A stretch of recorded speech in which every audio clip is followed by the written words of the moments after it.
Kuma na gĩcanjama itũra-inĩ rĩa Kahũa Wendani kũrĩa maabitha a borithi mekurutũrũraga mwanake ũcio kuma nyũmba-inĩ yake nĩ ũndũ nĩ ekũregete kuma.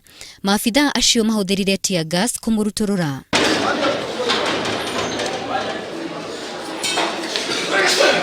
Murangĩri wa Buroti niwe ũrarĩ wa mbere kuigua njokanĩrĩro thĩinĩ wa nyũmba ya mwanake ũcio. Kitu kama 3:40 nilikuwa naijua kabisa, ndio nilikuwa hapa nje. 3:40 ndugu ya Max alikuja akaniambia, soja, hebu kuja utusaidie kidogo.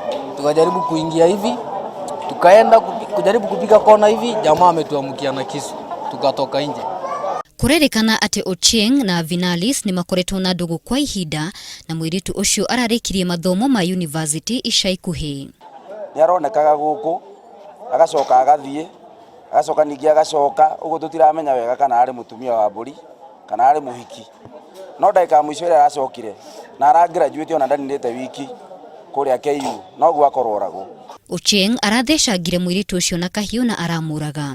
Aracoka arageria kwiyuraga na njira ya gwithesha na kahiu o kau. Gutiramenyeka wega kiria kiracungiriirie njukaniriro iyo iria imakitie andu aingi itura-ini.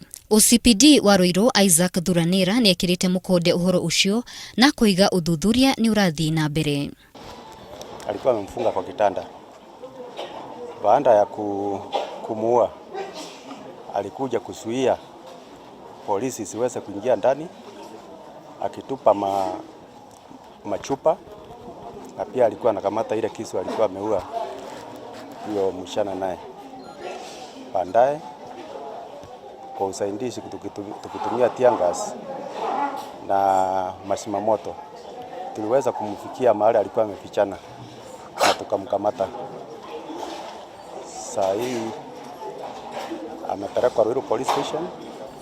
Ochieng arari na ukuru wa miaka 30 nake mwiritu ucio arari na ukuru wa miaka 22. Mwiri wake ni urutirwo nyumba-ini iyo ni borithi na watwarwo mochari. Handũ-inĩ ha Inooro TV, njĩtagwo Gladys Kigo.